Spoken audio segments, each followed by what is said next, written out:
What's going down, peoples? Here's a little history lesson about the Jedi in Kotor 1. It's one of my favorite Star Wars games ever created, and I love the stories and just talking to the characters and side characters about what went down back at this time of the Jedi. And here's a little story from one of the Jedi Masters about Revan and Malak in the Mandalorian Wars. I've always been interested in this and hope they make a movie about this because they always reference these Mandalorian Wars in so many things. So, anyways, let's go ahead and take a look and see what he says. Padawan, I must speak with you. You are now one of the Jedi, an order with a long and glorious past. A past we should all be aware of. As a chronicler of the Academy here on Dantooine, I feel it is my duty to share the history of our order with the newly initiated. Unfortunately, our recent history is one of tragedy and bloodshed. The Mandalorian Wars, the fall of Revan and Malak, the rise of the Sith. There are important lessons to be learned from these events, if we do not wish to repeat the mistakes of our past. Of course, I could not tell you the entire history of our order. The Jedi have existed for thousands upon thousands of years.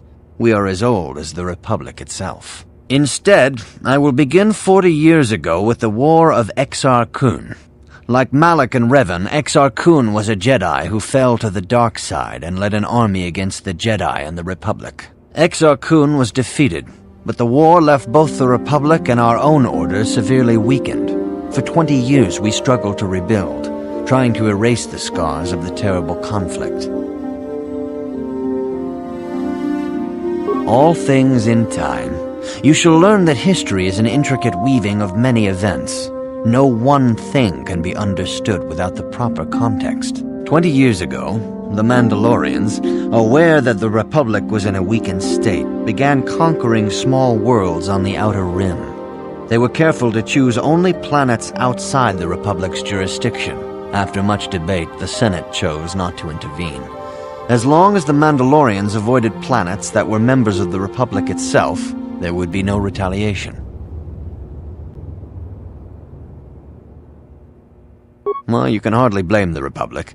The memory of war was fresh in everyone's mind. Nobody was eager to relive the horrors in a campaign against the Mandalorians. But in the end, it was unavoidable. The Mandalorians stockpiled resources from their conquered worlds, preparing for a massive assault. 7 years ago, they launched a simultaneous attack in 3 separate sectors of Republic space. The Senate had no choice but to retaliate with the entire Republic fleet. The Mandalorian Wars had begun.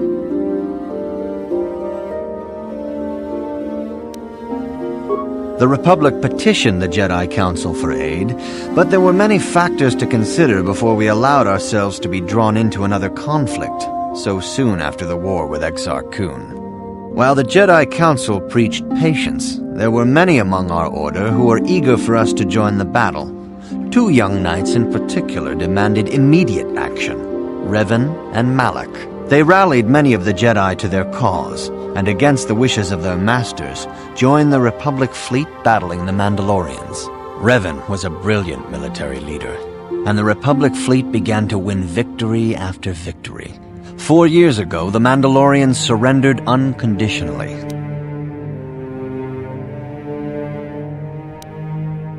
No one is denying that Revan was one of the keys to defeating the Mandalorians. But something happened out there on the Outer Rim. Instead of returning after the war's end, the ships under Revan's command went deep into unexplored space. They claimed to be searching for the last remnants of the Mandalorian fleet. All contact was lost. For many months it was assumed some great disaster had befallen the entire fleet. Everyone thought they were dead. There were unsubstantiated rumors of Revan and Malak being seen on a number of different planets during these months, scattered sightings that were never confirmed. 3 years ago, Revan and Malak returned at the head of a massive invasion fleet. Revan had assumed the title of Sith Lord. The hero had become a conqueror. Some of the ships in the Sith fleet are those that were under Revan's command during the Mandalorian Wars, but many more are of an alien design we've never seen before. The source of this massive fleet is one of the many things about the Sith we cannot explain. It seems impossible to have created it in such a short time. yet we cannot deny its existence. The source of the Sith soldiers is unfortunately much easier to understand. Initially, the bulk of the force were former Republic soldiers who had served under Revan. With each conquest, thousands more flocked to join the invaders, swelling their numbers. Even many of our own order have betrayed us, lured by Sith promises of riches and power. For 2 years, the Sith were all but invincible. Fortunately, Bastila and her battle meditation allowed the Republic to win a few key victories and kept the Sith from total triumph. In desperation, we set a trap for the Dark Lord. Bastila was with the strike team that tried to capture Revan, as you probably know. She was there at Revan's end. That was nearly a year ago, but things have not improved. Malak has stepped in and assumed the mantle of Dark Lord for himself, though he's far from Revan's equal in strategy or tactics. Still, his fleet continues to grow in both ships and soldiers. If we do not find some way to stop the Sith soon, Malak will overwhelm us with sheer numbers.